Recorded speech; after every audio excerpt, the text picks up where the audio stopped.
Bueno, me ha tocado suerte presentar a don Ángel Caballero Muñoz, que es el presidente de Amigos del Ferrocarril, y que nos va a dar la conferencia Nuevo Modelo de Ordenación de las Líneas de Ferrocarril en Extremadura, vais a coger el tren.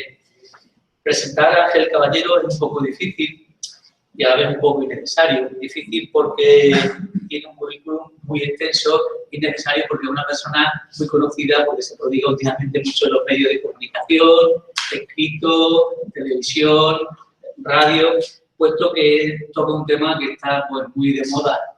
El ferrocarril, el AVE, toda la infraestructura tiene mucho que ver, ¿no? De su currículum me gustaría destacar fundamentalmente dos cuestiones.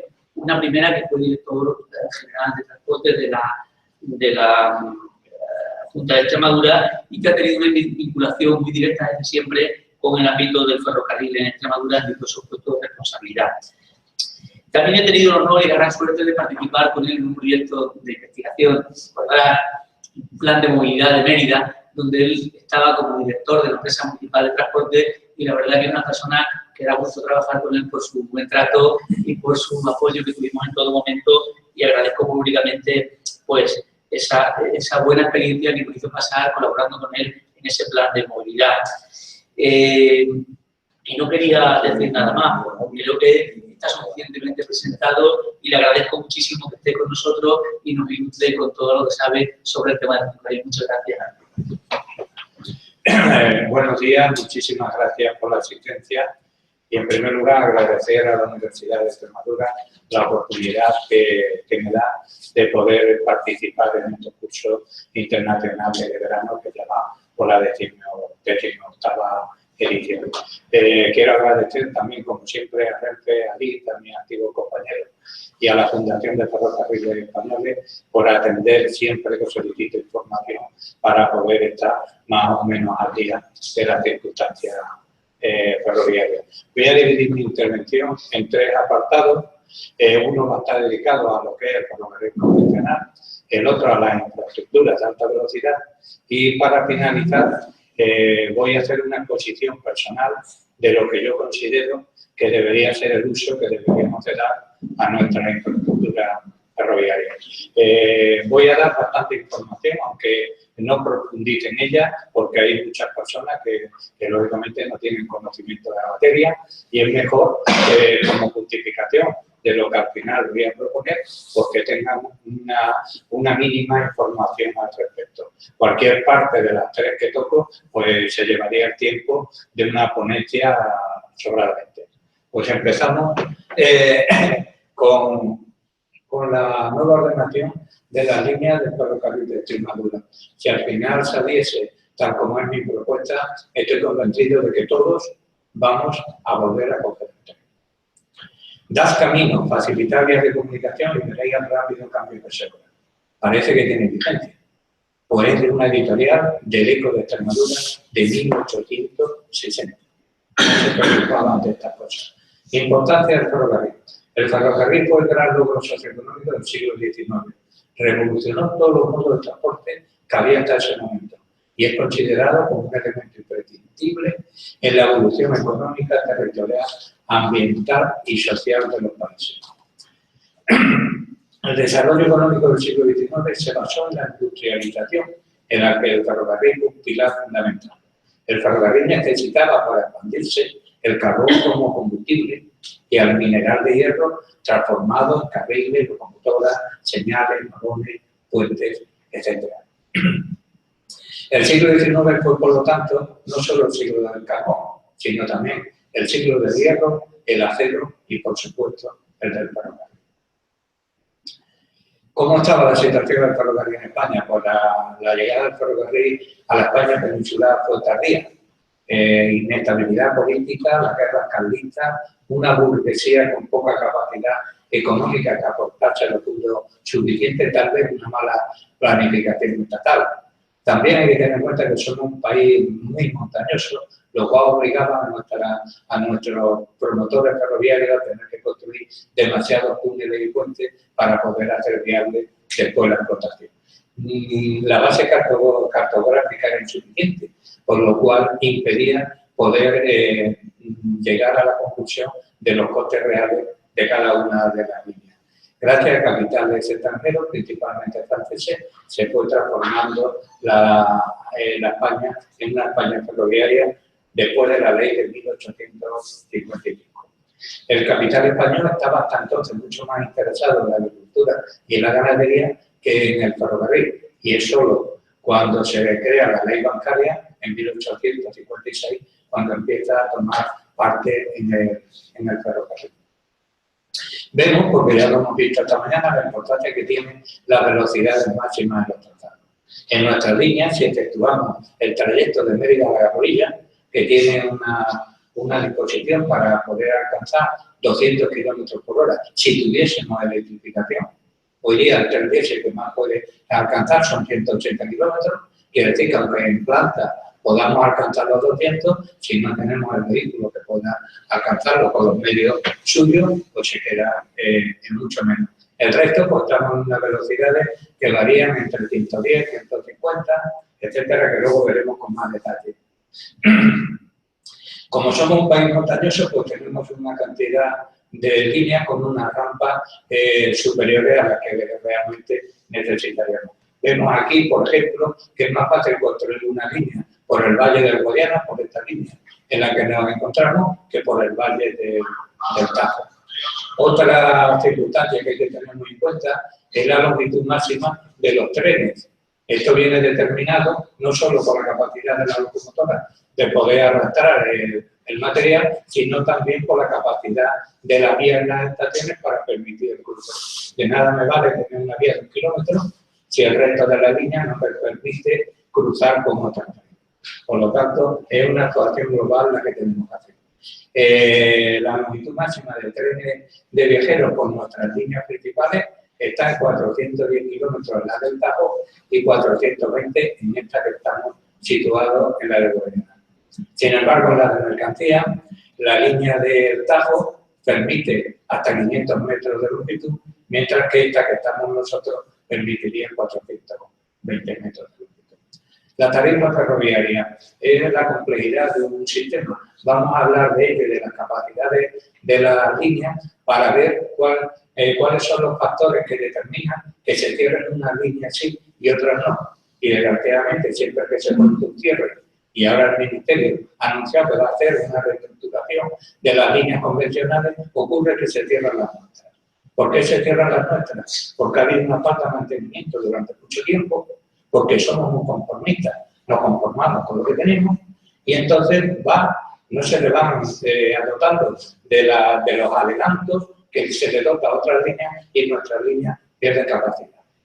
Entonces, cuando la línea pierde mucha capacidad, se convierte en inservible. Y cuando es inservible, lo lógico es que se quede. ¿Cómo se determina la capacidad de una línea? Pues por el volumen máximo de toneladas brutas que esa línea puede transportar en un momento determinado de tiempo. Se calcula la utilización óptima de la línea mediante el número de circulaciones, las velocidades y las cargas que esa línea puede transportar, representadas en número de viajeros o de toneladas ya netas, que es lo que somos capaces de transportar con nuestras líneas. Los factores que influyen en la mayor o menor capacidad del transporte, con independencia de la geometría de la línea, que es la que, con los parámetros que se construye la línea y que no se puede subir la velocidad de ella, es como si construyésemos un edificio para la planta y pretendiésemos después añadirle 2 más. El resultado sería que nos quedaríamos probablemente sin ninguna. Entonces, con independencia de la geometría de la línea en planta, cuando se hace la implantación de la línea, tenemos que tener en cuenta 2 factores: la distancia real o kilométrica y la distancia virtual que corresponde a esa distancia kilométrica. Para determinar la diferencia entre la distancia real y la distancia virtual, se toma como unidad el kilómetro en recta y horizontal. Esto demuestra cómo influyen las pendientes y las rampas. Y así se han llegado a las siguientes conclusiones. Un kilómetro con rampa del 5% equivale a 2,25 kilómetros en línea recta. Un kilómetro en rampa del 10% equivale ya a 6 kilómetros en línea horizontal. Otro factor que incluye el de la curva. Un kilómetro en curva de 300 metros nos obliga a recorrer 600 metros más que si fuera en línea recta. Un kilómetro en curva de 500 metros se va a 1,5 y si ya la curva tiene 1000 metros de radio, nos vamos a 1,2. En resumen, un kilómetro en rampa del 20% y curva de 500 metros equivale a recorrer 6,4 kilómetros con el sobrecoste que lleva esto en el transporte tanto a viajeros como de mercancías. Esto lo ha solucionado las líneas de alta velocidad. Cuando llegan a un barranco, construyen un viaducto y cuando llegan a una montaña, construyen un túnel. ¿Cómo mejoramos la capacidad de la vía? He escuchado por aquí a los compañeros esta mañana decir que efectivamente nuestra línea ferrocarril de vía única es una carretera normal a la mitad. Solo tiene la capacidad de media carretera. Es muy difícil competir cuando solo se tiene la capacidad de media carretera. Si duplicásemos la vía, si las condiciones en la vía duplicada son las mismas que en la que tenemos, habremos duplicado la capacidad. Otro factor que aquí no se ha hecho es cómo concentramos los mandos. No es lo mismo que yo dirija desde aquí en una mesa los mandos de las señales de los cambios, que tenga aquí una persona todavía como van a los cambios para moverlos. Todo eso influye en la capacidad de la línea. Otro factor que lo mejora es el CTC, el control del tráfico centralizado. Se lleva desde un puesto en mano y ahí se ve por dónde van los trenes, se regulan los cruces y lo que hacen es mejorar la capacidad de la línea entre un 10 y un 35%. Y luego ya el bloqueo automático lo borra. Ya vamos a ver que aquí carecemos de bloqueo automático casi en todas las líneas. Lo que hace es dividir los tramos en subtramos de 2 o 3 kilómetros. Por lo tanto, la capacidad de esta línea se multiplica. Sobre todo en vía doble, porque en vía única solo la duplicamos en un sentido. Podemos llevar muchos trenes hacia allá, pero no podemos traer otros hacia acá porque no tendríamos posibilidad de cruce. Entonces, el bloqueo automático es una de las soluciones en vía doble más actuales que tenemos. Y por último, la amplitud de la vía de las estaciones.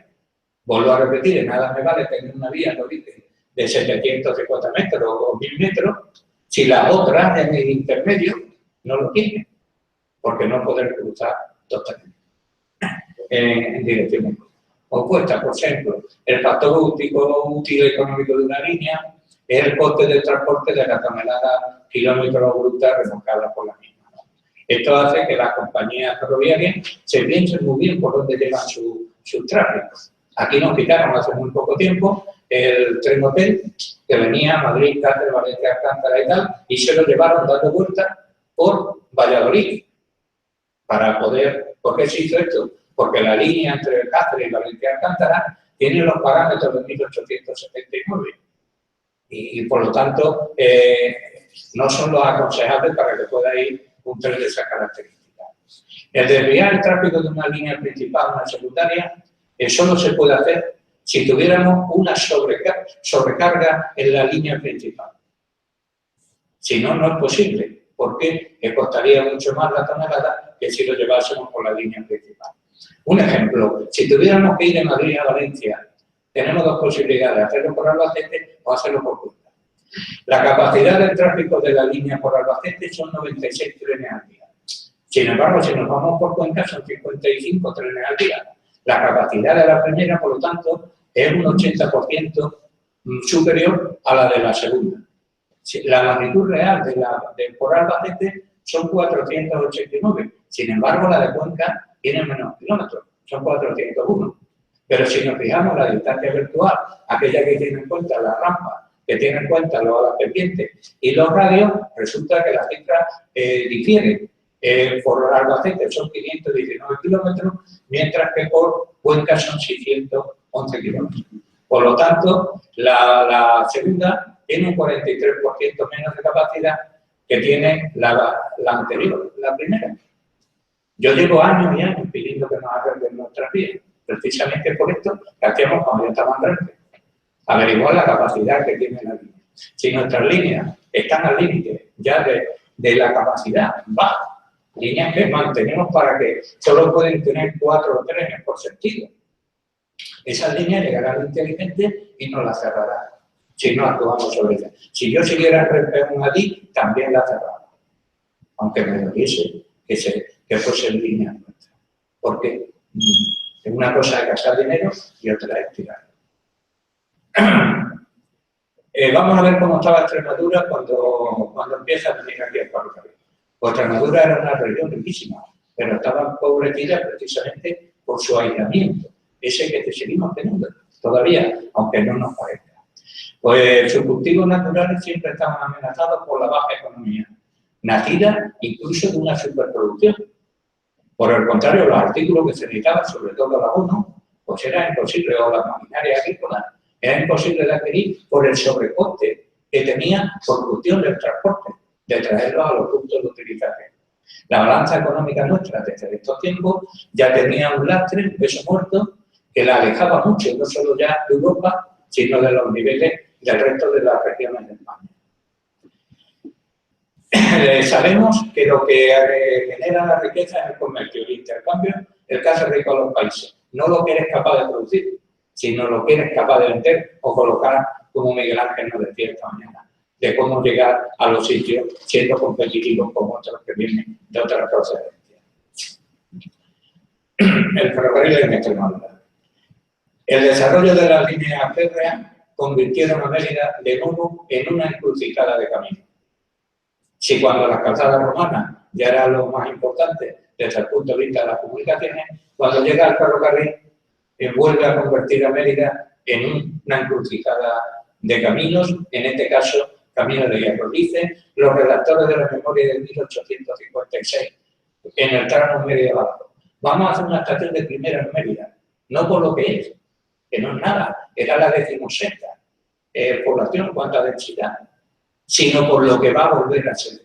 Entonces le vamos a dotar de todos los medios porque el punto neurálgico va a seguir siendo el mismo que situaron aquí los romanos hace 2000 años. Pero ¿cómo llega el ferrocarril a Extremadura? Pues llega de Portugal.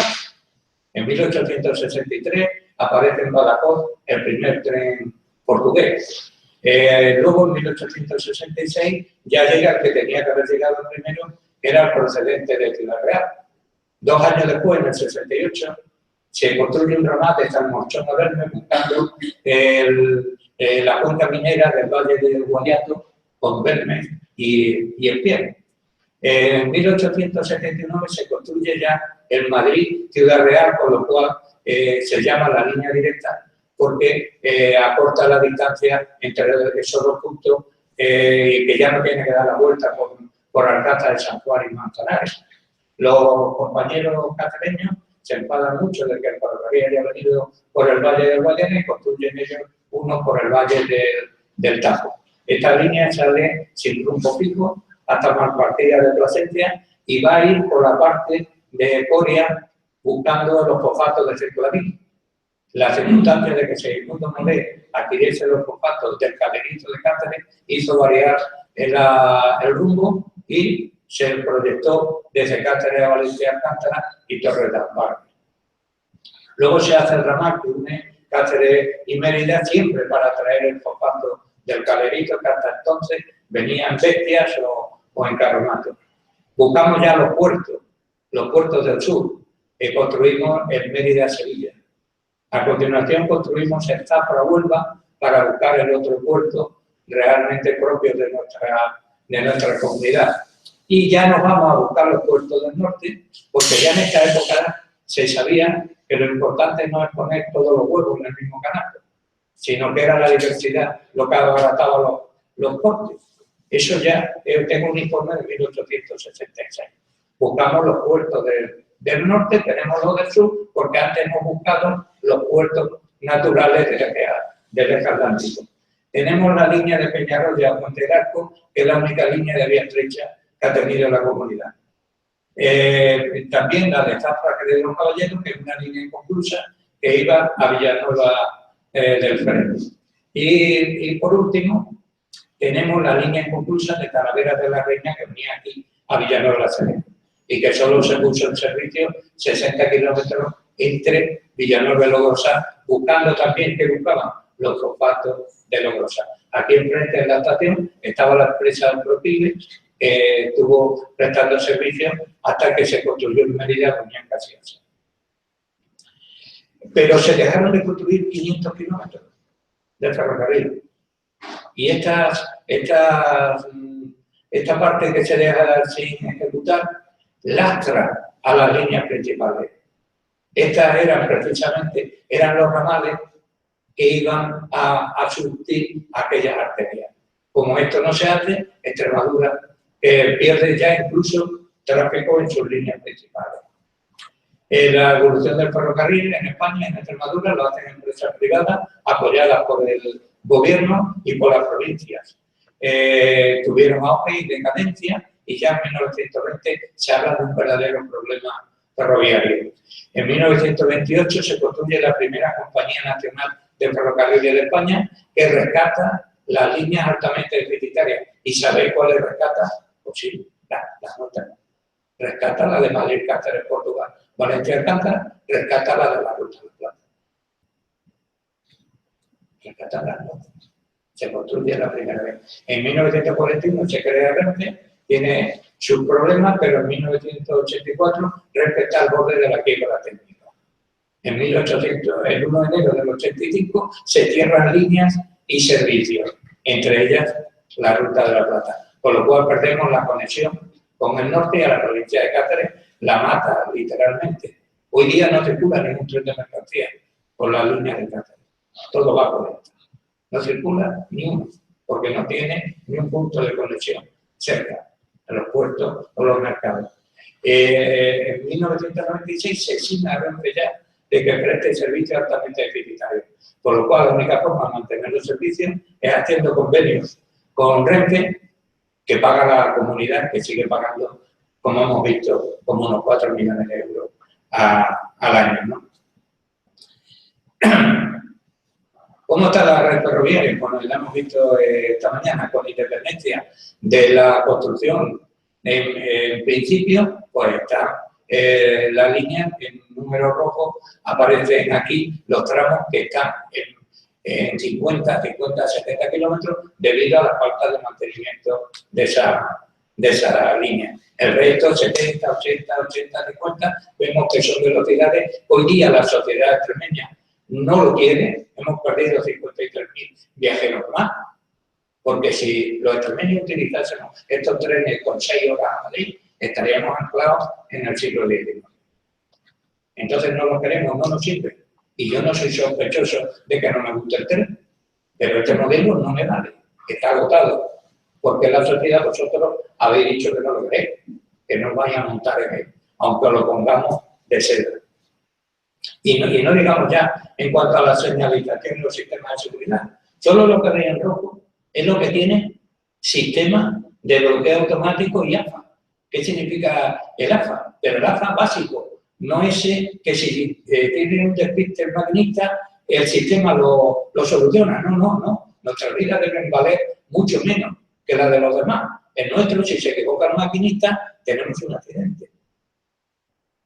Y los pasos a niveles tenemos 250. Ahora, hace unos días, hemos tenido uno en la línea de Cáceres-Madrid.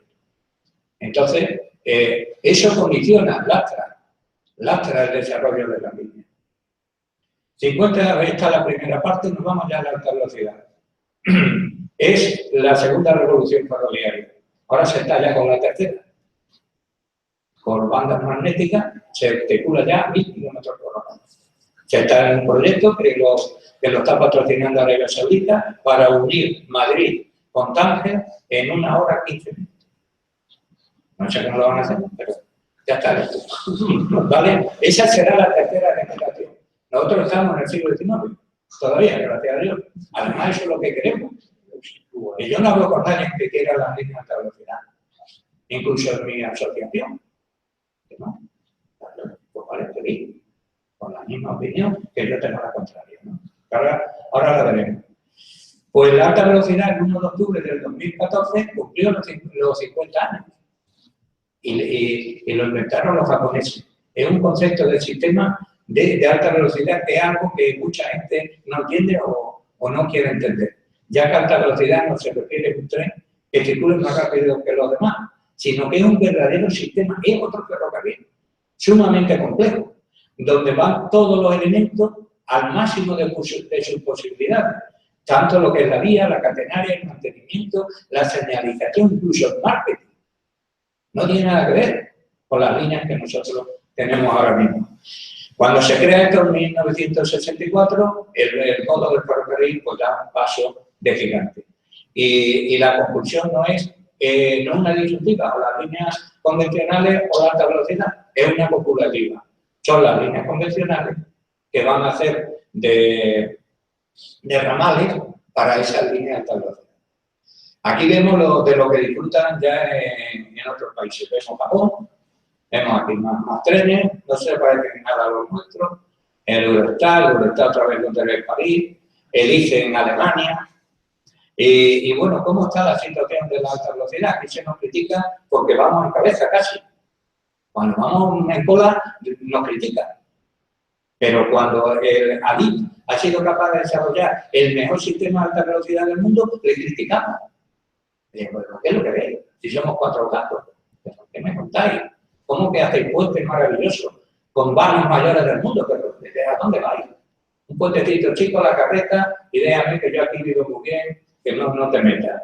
Pues Japón nos ha pasado ahora con 3.000 kilómetros y nosotros tenemos 2.715. Cuando digo nosotros, efectivamente Extremadura no es España. Yo me alegro mucho por los vecinos de otra región.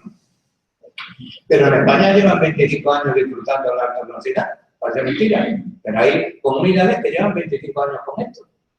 Para estos señores de estas comunidades ya no quieren que se invierta más en la alta velocidad, porque ellos ya la tienen. Quieren que se actúen las cercanías, como Cataluña, decía hace poco. Deja usted 4.500 millones para mi cercanía, deja usted ya esta tontería de café para todos, que eso es llevarle la alta velocidad. Hagan usted una cercanía aquí de oro, y aquellos de que no, que como no protestan, pues tampoco le va a causar más problemas. Es el ejemplo internacional de un trabajo bien hecho. Yo también aquí y estoy orgulloso de ello. Somos los pioneros. Se lo vamos a hacer a Estados Unidos. Se lo estamos haciendo en Canadá. Se lo estamos haciendo en Arabia Saudita. Somos pioneros en tecnología de alta velocidad gracias al IMA del maíz en temas ferroviarios en el que yo he formado parte durante bastantes años. Aquí como un ejemplo de la diferencia entre lo que es el ferrocarril convencional, que es como nos comunicamos con los trenes a través de los cables. Pues usted le puede mandar este tren y le dice el otro, sí, o no, espérate que no puede. Yo he hecho el campo donde están cortados los cables. Ya no hay cables. En nuestras líneas, si algún día la tenemos, no habrá señales verticales, porque a la velocidad que va el maquinista no puede leerlo. Lo leerá el sistema y por el sistema informático recibirá la información del maquinista en la pantalla. Esta es la evolución que ha tenido la línea de alta velocidad en España y vemos como aquí pues, hay un percúpulo de lo que puede ser lo nuestro, el tipo de catenaria, todo lo que lleva. El mayor túnel que se ha construido está en la Sierra de Guadarrama, casi 29 kilómetros. Y el mayor viaducto pues tiene casi 2,5 kilómetros.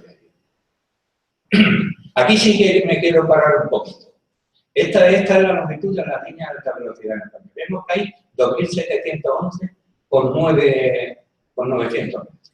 Pues bien, en vía única hay 251. Si nos fijamos, si exceptuamos Valladolid-León, que tiene 77, y un tercer carril que hay entre Zaragoza-Huesca, el resto ya es vía doble. Nosotros en la reunión, de aquí que nos acompañara, del 20 de enero del 2005, que tuvimos con el Ministerio para decidir si nuestra línea era de tráfico mixto como es, o si era solo de viajeros, el informe fue que fuera solo de viajeros. Sin embargo, ese día allí, en el Ministerio se nos dice que todas las líneas que se construyan ya en España de alta velocidad van a ser de tráfico mixto. Entonces, sobre la marcha, cambiamos el parecer porque no nos podíamos quedar aislados de las demás. Y dijimos que, bueno, nosotros también aceptábamos el tráfico mixto. Y que a cambio queríamos que empezasen las líneas desde Mérida a Badajoz y de Mérida a Cáceres. Esa idea que tuvimos aquel día es la única que puede hacer que algún día tengamos alta velocidad. Porque si aquí nos lleváramos 1.000 millones invertidos, aquí nunca habría una línea de alta velocidad. Pero fijaos, solo se han construido líneas para mercancías en las de Cataluña, en las que van de Cataluña a la frontera. Aquí tienen 2 vías electrificadas de ancho ibérico. Tienen la mejor red de cercanía del mundo mundial. Y además le hemos hecho 2 líneas, una línea de alta velocidad con vía doble y además que sirve para viajeros en mercancías para poder sacar y recibir los productos que necesitan. Vamos a diferenciar entre lo que es la infraestructura, que es lo que yo defiendo. Yo defiendo la infraestructura. Por eso no me gusta que hablen del AVE. Hablamos de infraestructura ferroviaria del siglo XIX o infraestructura ferroviaria del siglo XXI. El tren es una cosa que viene después, por encima de esa infraestructura. Yo lo que defiendo es la infraestructura del siglo XXI. Y aquí vemos los diferentes tipos de trenes. Vamos a ir rápido, que son muy bonitos todos. Y bueno, quiero que prestéis atención en esta última del 730, porque como vamos a verlo más adelante, este sería el único tren de los 10 que circulan que podrían venir por aquí. Quiere decir que ya de antemano renunciamos a 9. ¿Vale? El día 2 se ha puesto en marcha, se lo comentaba a Miguel Fuente, se ha puesto en marcha la alta velocidad entre Burdeos, París y Burdeos, Londres, con trenes de doble piso con capacidad para 550 personas a 18 euros. El nuestro cuesta de media a Madrid 49 y tarda 6 horas, 5 horas y media en el mejor de los casos. Bueno, hay alguien que ha descubierto que yendo a velocidades más rápidas y con trenes de doble piso podemos bajar los precios de los billetes. Fíjate qué cosa. Ofertan 35.000 plazas. Este es un cuadro que no lo vamos a comentar porque lo vamos a ver más adelante. Aquí están los 10 modelos de trenes que hay y por qué solo va a poder circular uno por aquí. Esta parte sí que es muy importante. Cuando hablamos con alguien y yo le pregunto, ¿me puedes decir, por favor, a qué velocidad quieres tú de media comercial que sería tu prototipo de tren? La respuesta casi todo el mundo es 200, 225 kilómetros. Pues esa es la tuya. Entonces viene la pregunta. Vamos a ver, para que vaya un tren a más de 200, tiene que estar electrificado. La pregunta es, ¿lo electrificamos? La respuesta siempre es sí. Pero es que para no estrellarte, las curvas tienen que tener 6 o 7 mil metros de radio. Las nuestras tienen 500 y 1000. ¿Cambiamos las curvas? Pero parece que sí. Y luego cuando vamos por un puente, la tendencia que creemos que lo que hace daño al puente es el peso. Pues también, pero no. Son las vibraciones de la velocidad. Luego cambiamos los puentes. La respuesta sigue siendo así. Y yo ya acabo y les digo, ¿y no será mejor hacer una aquí al lado? Que esa va a resultar bastante más económica que arreglar las que tenemos. Pero fijaos una cosa. Para poder conseguir esa velocidad comercial, los trenes tienen que tener instalaciones e infraestructura para circular a más de 300 kilómetros por hora. Por ejemplo, tenemos aquí el más significativo. Madrid-Barcelona circula el Siemens 350. Es el tren que alcanza mayor velocidad en España. Está en 430 o 440 en su velocidad tope. Velocidad comercial 350. Bien, pues entre Madrid y Barcelona, si no para en ningún sitio, la velocidad media comercial son 249 kilómetros. Si se le ocurre parar en una de las estaciones de Zaragoza, por ejemplo, eso baja ya a 228 kilómetros por hora. Pero como para en las 4, la velocidad es de 199 kilómetros por hora. Quiere decir que para conseguir esa velocidad, que a mí me suelen pedir con las personas con las que yo me relaciono, tendríamos que tener una infraestructura que permitiese circular a más velocidad para poder permitir.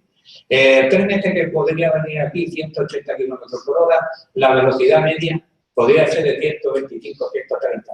Ya estamos con la carretera. No lo cogerá nadie. Si además es más caro. Pues ya lo sé. No tengo que esperar a que ocurra dentro de 3 o 4 o 5 o 10 años. No puede ser. No puede ser, no. Se han transportado ya 180 millones de viajeros y vemos una cosa importante. El viajero de la línea de alta velocidad hace un término medio de 447 kilómetros. Esto empieza a ser rentable, ya empieza a gustar. es un cliente que hace un largo recorrido. Sin embargo, el sucedáneo de la alta velocidad, el AVAN, vemos como sus viajeros hacen 128 kilómetros. Muy poco, para poder mantener una línea con el coste que ha tenido. Bueno, como decimos, no hay que volverse loco, hay que ser práctico, ¿no? Este es el último modelo de tren de Taco, que la han vuelto a encargar otros 15 trenes más, a abrir con nubes porque es de alta velocidad, variable, etcétera. Este podría circular por vías de ancho estándar o internacional y ancho ibérico. El problema está que es eléctrico, tampoco vendrá, ¿no? Línea de nuestra línea, es una línea de tráfico mixto que recorrería 418 kilómetros hasta abajo y 651 hasta Lisboa. Sería de doble vía con ancho internacional, electrificada, los mejores sistemas más avanzados de señales, seguridad, etcétera, etcétera, enclavamientos electrónicos, curvas de radio de 7.000 metros, rampas máximas de 17,5 y luego los CAE. Los CAE son los puestos de adelantamiento y estacionamiento del tren. Eso que permite apartar al tren más lento para que pueda ser adelantado por el más rápido. Esos PAEs que se construyen entre estaciones comparadas tendrían 2.000 metros de longitud. Y las velocidades superiores a 300 kilómetros por hora. Esto ya lo hemos visto, son los diferentes tramos que discurre la línea. Vemos la joya de la corona, el puente sobre el río Tajo, de un vano de 324, que sin embargo no es de mayor longitud. Es este, y vemos el del Almonte, que la nota que dio Adif cuando lo anuncia, dice, será una carta de presentación internacional de la ingeniería de alta velocidad. Bien, pues este puente tiene 384 metros de arco, no apoya ninguna pila en el lecho del río, sale fuera y es el de vano mayor en cuestión ferroviaria de los que hay existentes hasta este momento. Vemos distintas fases, es una preciosidad de tal. Yo le llamo el puente de la fotografía porque todo el ministro que se aprecie viene a hacérsela aquí. A 20 kilómetros más abajo no hay nada, pero nadie le invita a que vea que el corazón. Solo ven esto y todos se quedan muy contentos. En 2011 el gobierno, nuestro querido gobierno vecino de Portugal, abandona el proyecto de la línea de alta velocidad por su territorio y condena también una tercera línea que iba al ancho ibérico, es esta que ahora los portugueses pretenden reconducir. Al quitar el proyecto de la AVE, quita también la línea de tráfico mixto que vendría para favorecer al puerto de China, además de Lisboa y tal. Pero es que 2 años después, en el 2013, el gobierno de España da a la luz el nuevo modelo de desarrollo de los corredores de alta velocidad. Seguramente pensó que si ya no vamos a ir a Portugal, pues tampoco tendremos necesidad nosotros de muchas cosas aquí. Y se marca un horizonte en el 2015, que bueno, íbamos a tener AVE en el 2010. El horizonte de esto era en el 2015, luego en el 2017, hablamos del 2020, por ahí hemos visto hoy algo para el 2024. El Ministerio marca la cifra del 2025, pero ojo, para una cuarta parte de la línea. Y además, no con los parámetros de alta velocidad. O sea, tendríamos Badajoz-Plasencia, menos de la mitad, 182 kilómetros. No sería doble vía, sería única, no sería de ancho internacional, sería de ancho ibérico y de momento sería sin electrificar. Y para eso nos vamos al 2025. Pues bueno, es así. Sería de esa manera y de los 4.400 millones de euros que cuesta la línea, pues lo fijan 1.252 para el horizonte del año que viene. Y bueno, en realidad lo que hacen es dejar de invertir 3.178 millones de euros. Yo lucho por esto, por la inversión, para que Extremadura deje de perder población, porque dice, ¿para qué queréis un AVE? Si sois 4 gatos. Le digo, como no llegue, vamos a hacer la mitad en 10 años. Y se han ido 10.000 personas. Ya. Y nos condenan porque tenemos poca población y no se preguntan por qué tenemos poca población. Pues porque nos habéis condenado siempre. Por eso no hemos crecido. Porque desde el principio nos habéis condenado todos los gobiernos. Y cuando llega esta situación, dice, pero esas cosas ya no me interesa invertir ahí. Pues vas a tener que invertir. Vas a tener que invertir. Como inviertes en los demás sitios, mientras sigamos siendo parte de España. Ya no habrá estaciones nuevas.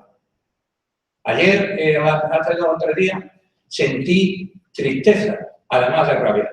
Dice el ministro del Fomento, no busquéis connotaciones políticas ninguna. Mi equipo es Extremadura y Sudeste. No busquéis. Pero hay citas que tengo que hacer.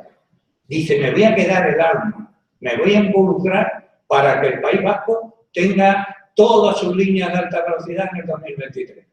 Me tomé una tila y me quedé a reflexionar. Me voy a involucrar, me voy a hacer. Pero, ¿y por qué no lo haces aquí también? ¿Y por qué te dejamos que siga viniendo? ¿Por qué? Porque aquí vino y dijo, esto es una realidad, el puente. Lo del otro lado es una realidad. Vamos lo más rápido posible, desde el 2003. Y no sé qué papeles se me habían perdido, que lo he averiguado, para hacer algo con Navalmoral. Eso fue la visita del ministro hace muy poquito tiempo. Bueno, no habrá estación ya en Plasencia, no la va a haber en Cáceres, de 23 millones se pasa a 1,4, de 148 a 2,2, de 106 nos pasamos a 2,5 en Mérida, incluso piensan hacerle una especie de paso para que no entre en Mérida. No entiendo cómo las sedes de las instituciones. No me imagino a los presidentes de la Junta o de la Asamblea cogiendo un coche para irse a 12 kilómetros de Mérida a coger un tren. Y mucho menos a las autoridades que tienen que venir a visitarle. Pues nada, pues no tendrán nada. En Badajoz, de 323 millones se pasa a 2,1. Navalmoral ni habla este asunto. Por lo tanto, vamos a tener una vía única sin electrificar, con lo básico, en fin, que solo podrá circular ese tren de la serie. ¿Por qué no van a circular los restantes? Pues muy sencillo. Si nos fijamos hasta aquí, hasta el 114, todos son de ancho internacional. Como nuestra línea es de ancho ibérico, eso ya está descartado. Solo podían venir lo que valen para ancho internacional y para el nuestro. Pero da la santa casualidad que los 3 primeros son eléctricos. Y si no tenemos electricidad, pues tampoco van a poder venir. Por lo tanto, el único tren que nos podía traer va a ser el 730, ese que tuvo el descarrilo, el accidente en Galicia. Ese que es híbrido y que podría alcanzar, en el mejor de los casos, 180 kilómetros por hora. Tened en cuenta una cosa, hace 30 años el Targo 4 pendular circulaba a 170 entre la Garrovilla y Badajoz. Bueno, pues nos hemos gastado 1.000 millones de euros para que podamos solamente mejorar 10 kilómetros por hora la velocidad de este tren. Pero luego hay que tener en cuenta otra cosa. Cuando salgamos de Plasencia, viene la cruda realidad, la línea que tenemos. A partir de ahí, ningún tren podrá circular a más de 155 kilómetros por hora porque hay pasos a nivel. Entonces correrá lo mismo que estos nuestros, el 598 y el 599. Si yo tuviera Renfe tampoco daba el 730, que puede circular 250 por las otras líneas. Y le sacaría mucho más rentabilidad que tenerlo por ahí, ¿no? Esto es lo que nos van a dar. Y vemos el disparate en que se convierte. Sale de Badajoz por la vía vieja, hasta Gébora. En Gébora coge la nueva, pero solo puede llegar hasta la presa de Montijo. De la presa de Montijo al arroyo Navalconde, en el Caracaleo, no hay nada ni se le espera. Para paliar eso, van a arreglar la línea convencional entre Alpucén y el Caracaleo. Luego, no sé cuántos años van a tardar en hacer en la otra. Que vendría a Mérida por la línea vieja, iría hasta el kilómetro 17 por la línea vieja, allí retomaría 37 kilómetros por la cueva, se saldría, volvería, y cuando llega a Plasencia, todo a 155. Yo no puedo estar contento. Todo lo que me escuchéis es valoración personal, no es valoración personal. Yo no solo no estoy contento, ni estoy moderadamente satisfecho. Yo estoy indignado. Yo no sé vosotros, pero yo estoy indignado. Totalmente indignado. La evolución de la ejecución. Los presupuestos generales los gastan todos. Hemos presupuestado 1.900 millones, se han licitado 1.400, se han adjudicado 1.000 y hemos hecho 950. Todo esto desde el año 2003. Y aquí tenemos la proyección para los años siguientes. Pues vemos 185, esto es para pagar lo que estamos haciendo. No es para nuevo. Esto es para pagar las obras que estamos haciendo. Y si nos fijamos en el tren convencional, vemos aquí que para 2007 hay 6 millones de euros. Pero si nos fijamos, es para construir el plan, ese bloque automático entre Humanes y Navalmoral, que el gobierno ha sacado a licitación el estudio del proyecto, la obra y el mantenimiento por 20 años. Lo cual me está diciendo el gobierno que en 20 años no me va a hacer nada entre Madrid y Monfragüe. Y ese dinero que veis, que van los 31 millones, los 11, es para hacer ese bloqueo automático.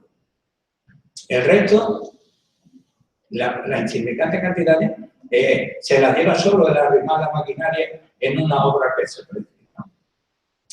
Nuestra línea en el BOE, en lo que va de año, hemos aparecido 4 veces. Una en febrero, que era para una adjudicación, 4.400.000 euros.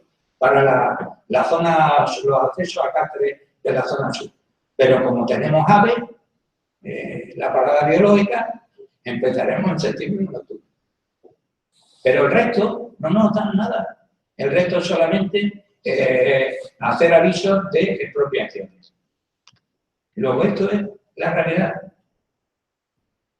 No hay ninguna siquiera licitación para que luego se pueda producir una adjudicación. No hay nada. Solamente ese contrato que se ha parado y pasa otro año y pasa el siguiente. Por lo tanto, yo creo que tenemos una necesidad de actuar. Primero, por la falta de inversión en la red convencional, que la está quedando obsoleta, total. Los sistemáticos retrasos en la línea de alta velocidad. El cambio de criterio respecto a esta línea por parte del gobierno de la nación, transformándola en una línea convencional mejorada. La negativa de construir nuevas estaciones. Ahora se va a soterrar Granada, el acceso a Granada. Hace 3 o 4 días, unos 50 intelectuales de Murcia se pronunciaban para que le soterrasen también su acceso a Murcia. Yo leo el periódico todos los días y el BOE, porque me llaman los medios de comunicación como Santo Energía. Y para que no me cojan fuera de juego, que antes de salir, veo lo que hay. No es cierto que no haya dinero, es que va a otro sitio. Dinero hay, pero va a otro sitio. Va a esas nacionalidades, que por mucho que le den, nunca se van a cansar de pedir. Y van a seguir pidiendo. La última, para los accesos sur al puerto de Bilbao, el gobierno va a adelantar 500 millones de euros. Supongo que no lo va a cobrar nunca. Pero allí van y se lo dan. O van a Cataluña y le dan 4.200 millones. Aquí vienen a decirnos que vamos bien, que ya llegaremos, ¿no? Esta propuesta está basada en la solidaridad regional. Lo mismo que pido a los españoles, que lo mismo que hemos hecho sus líneas mejoradas, tanto de tren convencional como de alta velocidad, lo hagan ellos con nosotros. Por lo mismo quiero la solidaridad con Extremadura. He cambiado el diseño porque lo que teníamos no se parece en nada a la realidad de hoy. Y si esto tardase, como también he escuchado por aquí esta mañana, que vamos a ir despacito haciéndolo, no valdría para nada esto que les voy a contar, porque ya no serviría. Y en la confianza de que si hiciéramos esto, si de verdad se hiciera todo el proyecto, cogeríamos esto. Vamos a partir de la situación actual. Esta es la situación actual que tenemos. Lo primero que yo haría sería tomar contacto con nuestros vecinos portugueses, primero, para poder volver a abrir la línea de Valencia de Alcántara a Torres de Alpande. Es la combinación más recta del puerto de Lisboa con Madrid. Que se replantease su reapertura. Después, abrir el tráfico de viajeros desde Abrantes a Badajoz. Se anuncia para septiembre un tren impuesto por los verdes, que no sabemos todavía ni cuándo va a salir ni cuándo no va a salir, pero sería solo entroncamiento, no llegaría a Lisboa. Y luego la parte más importante es el trazado de Feijón a Badajoz, que va a ser un encanto y que yo agradezco mucho a nuestros hermanos los portugueses, porque va a ser una línea de tráfico mixto electrificada que nos la van a poner con dos narices en la frontera. Yo también tengo algo para vosotros, también en correspondencia. Bien, y el resto, ¿qué es lo que teníamos? Pues esta línea de alta velocidad. Vemos que era una línea doble vía que llegaba hasta Lisboa. Vemos como en el 2011 el gobierno portugués dice que no la quiere y se quita, desaparece. Esto es lo bueno que tiene. No ha costado nada hacerla, tampoco cuesta nada quitarla. Y entonces se queda la nuestra. Pero 2 años después, nuestro gobierno decide que, bueno, que también se va. Y que a cambio nos van a dar esta, ahí en color naranja, que es esa línea que no sabemos muy bien lo que quiere ser. Si es, no es ni una cosa ni es la otra. Pero bueno, esa línea es la que nos tiene. Pues bien, nos encontramos aquí con una línea de tráfico mixto que pretende que la llevemos a enlazar en la Sagra con una línea de ancho internacional y además solo para el tráfico de viajeros. Eso es imposible.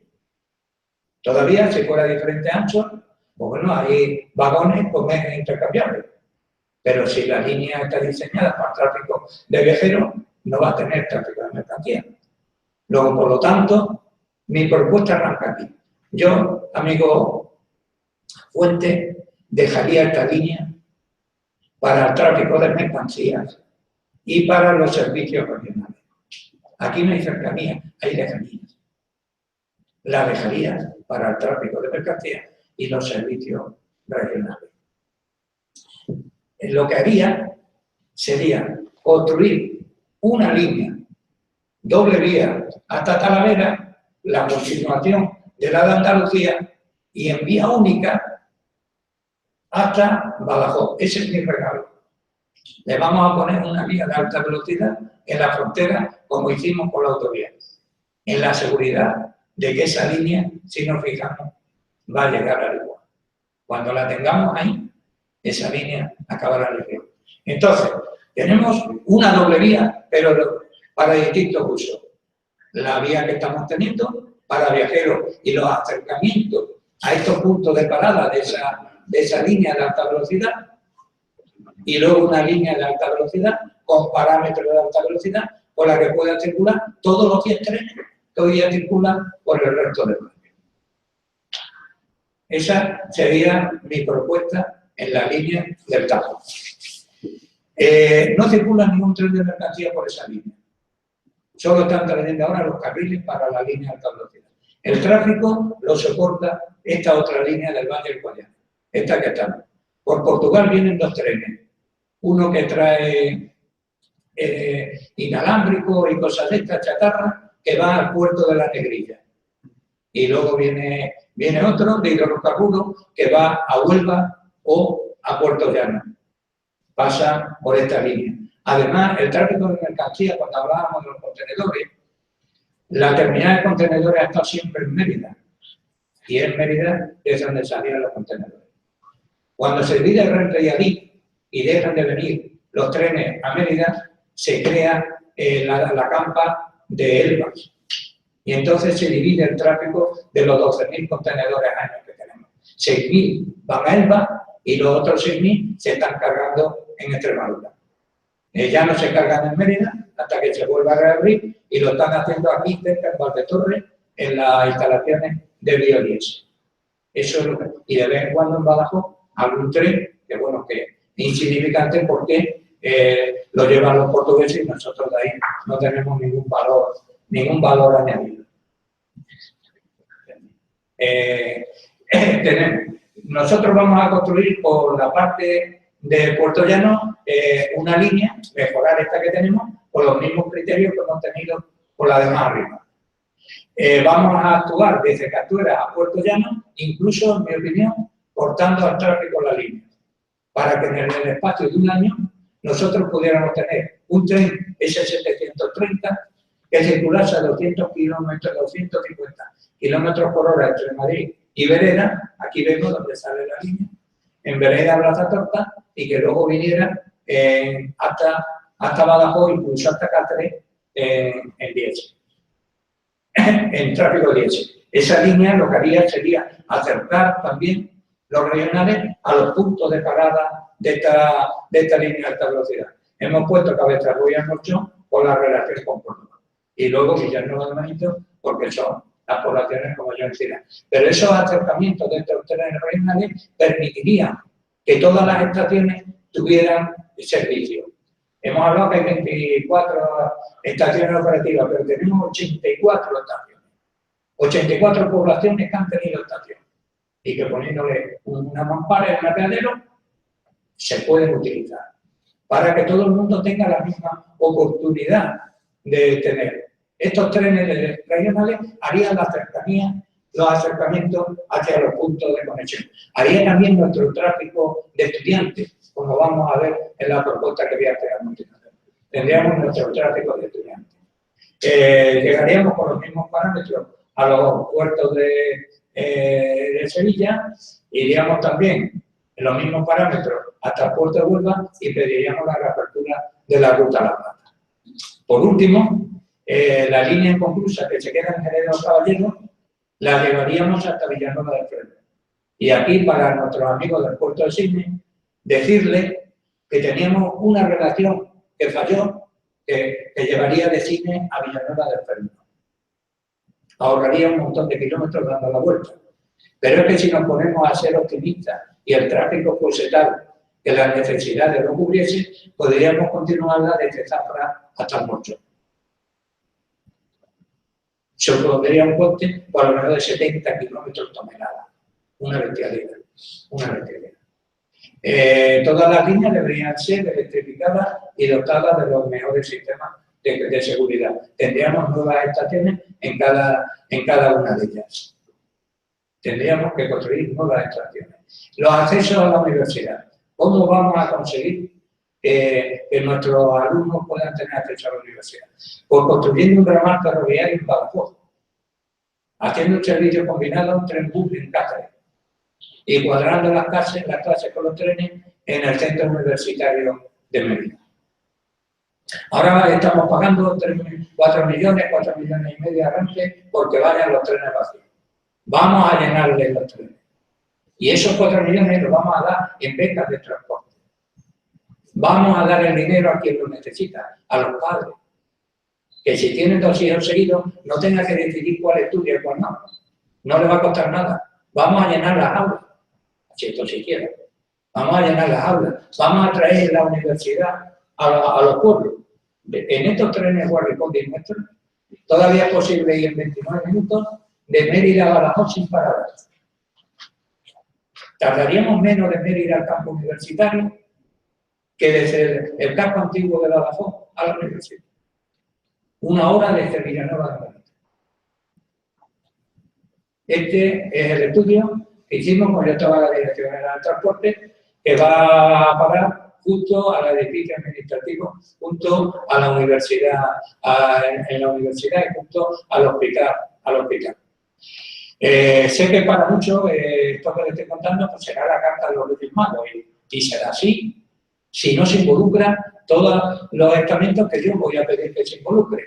Pero es más, no llegarán ni a los pagos, se quedará como tantas otras cosas. Pero el que piense que no se puede hacer por cuestión de dinero, pues para eso le traigo esta diapositiva.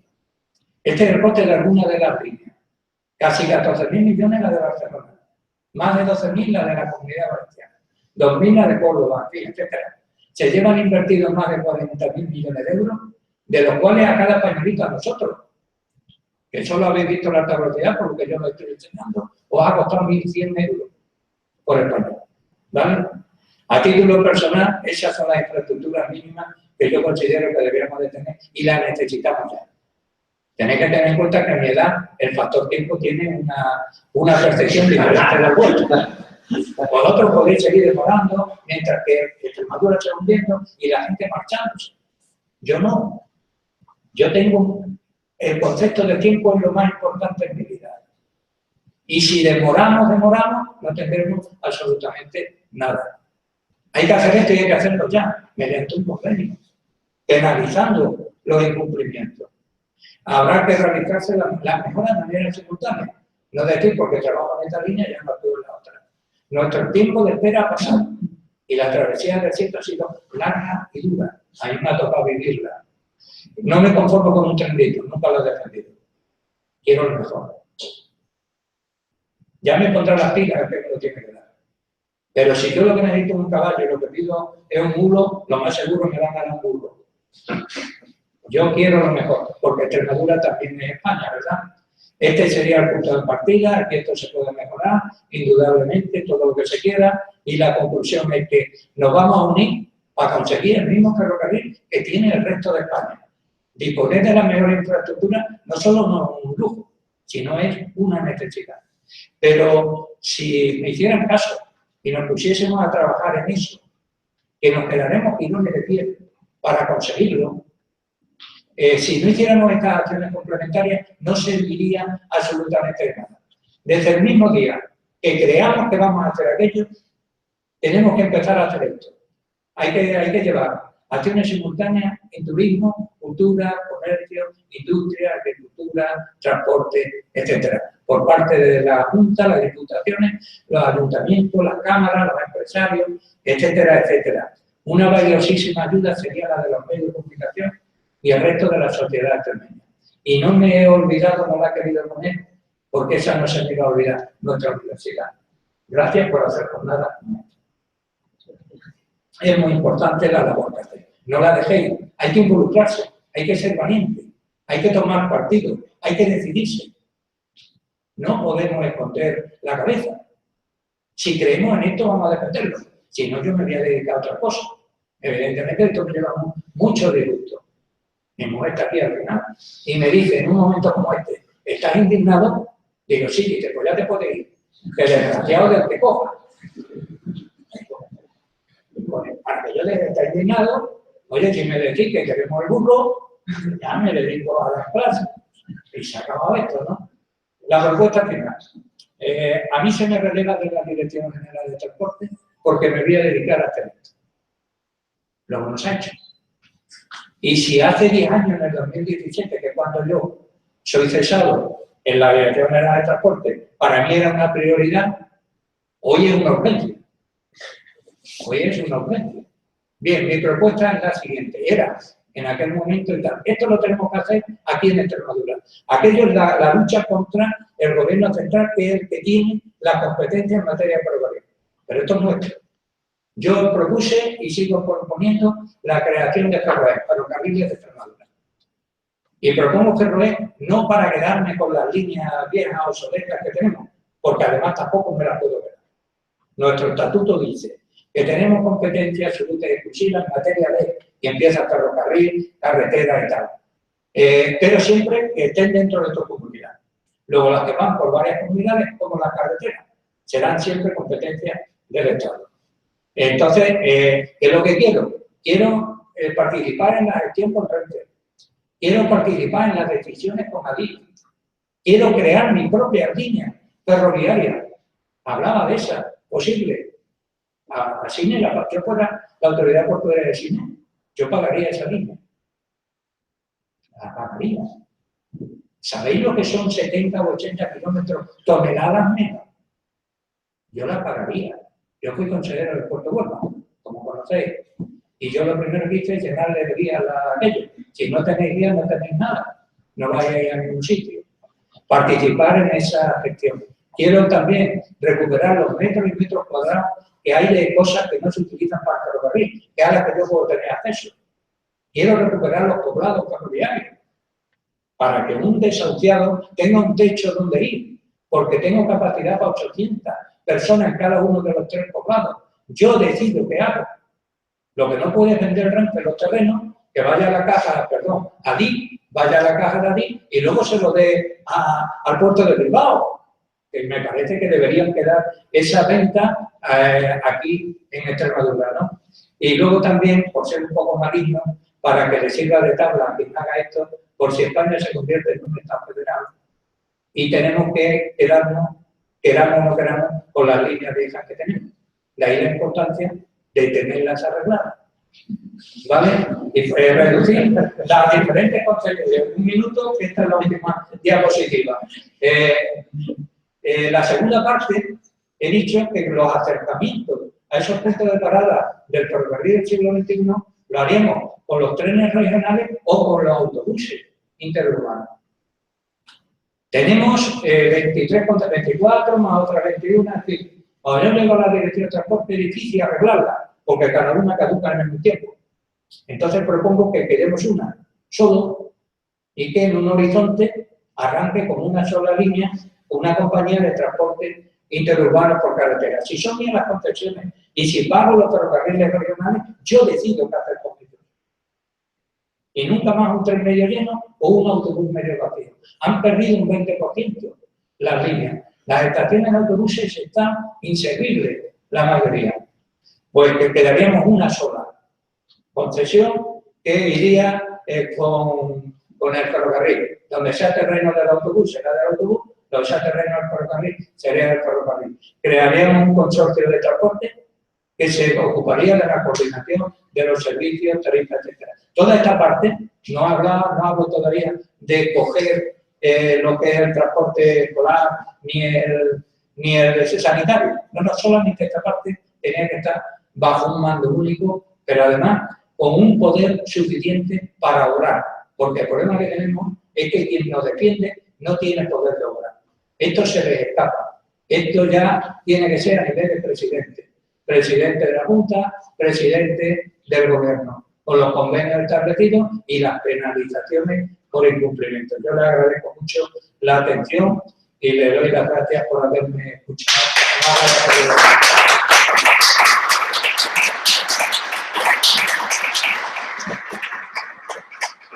Muchas gracias, muy interesante la ponencia y sobre todo las alas que le ponen a estas cosas. Le falta mucha gente como tú en Extremadura para que podamos salir de este estado de abandono